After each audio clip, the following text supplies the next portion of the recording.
औज़ुबिल्लाहिमिनश्शैतानिर्रजीम बिस्मिल्लाहिर्रहमानिर्रहीम।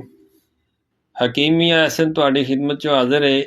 ए किकर दियां फलियां ने, सारे शहरां वाले और पिंड वाले सारे इन्हां नूं जाणदे ने।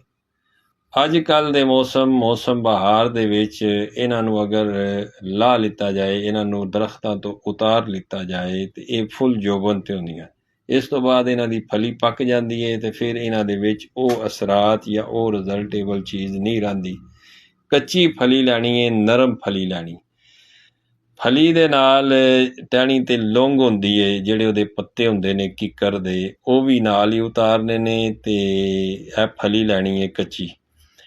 ਇਹਨੂੰ ਜਨਾਬ ਲੈ ਕੇ ਤੇ ਸਾਏ ਦੇ ਵਿੱਚ ਇਹਨੂੰ ਖੁਸ਼ਕ ਕਰਨਾ। ਕਿਸੇ ਬਰਾਮਦੇ ਵਿੱਚ, ਕਿਸੇ ਹਵਾਦਾਰ ਕਮਰੇ ਵਿੱਚ ਰੱਖ ਦਿਓ। ਜਿਸ ਤਰ੍ਹਾਂ ਸਾਨੇ ਕਪੜਾ ਵਿਛਾ ਕੇ ਰੱਖਿਆ, ਇਹਨੂੰ ਰੱਖ ਦਿਓ। ਰੱਖ ਕੇ ਤੇ ਜਨਾਬ ਇਹ ਖੁਸ਼ਕ ਹੋ ਜਾਏ, ਇਸ ਦਾ ਪਾਊਡਰ ਕਰ ਲੈਣਾ। ਪਾਊਡਰ ਕਰਕੇ ਜਿਤਨੀ ਮਿਕਦਾਰ 'ਚੋਂ ਇਹ ਪਾਊਡਰ ਹੋਵੇਗਾ, ਉਤਨੀ ਮਿਕਦਾਰ 'ਚੋਂ ਹੀ ਤੁਸੀਂ ਕੂਜ਼ਾ ਮਿਸਰੀ ਉਹਦੇ 'ਚ ਪਾ ਕੇ ਤੇ ਉਹਨੂੰ ਵੀ ਗ੍ਰੈਂਡ ਕਰ ਲੈਣਾ ਤੇ ਇਹ ਤੁਹਾਡਾ ਇੱਕ ਨੁਸਖਾ ਤਿਆਰ ਹੋ ਜਾਏਗਾ। 1 ਚਮਚ ਚਾਹ ਵਾਲੀ ਸੁਬਹ ਸ਼ਾਮ ਖਾਣਾ ਖਾਣ ਤੋਂ ਪਹਿਲੇ ਦੁੱਧ ਨੀਮ ਗਰਮ ਦੇ ਨਾਲ ਇਸਤੇਮਾਲ ਕਰੋ।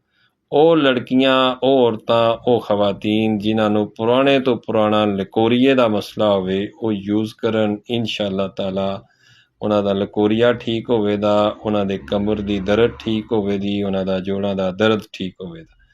ਉਹ ਮਰਦ ਹਜ਼ਰਾਤ, ਉਹ ਨੌਜਵਾਨ ਹਜ਼ਰਾਤ ਜਿਨ੍ਹਾਂ ਦੀ ਮਨੀ ਪਤਲੀ ਹੋਵੇ, ਮਾਦਾ ਤੋਂ ਲੀਦ ਪਤਲਾ ਹੋਵੇ, ਟਾਈਮਿੰਗ ਦਾ ਮਸਲਾ ਹੋਵੇ, ਜਰਿਆਨ ਦਾ ਇਤਲਾਮ ਦਾ ਮਸਲਾ ਹੋਵੇ, ਉਹ ਇਹਨੂੰ ਯੂਜ਼ ਕਰਨ 100%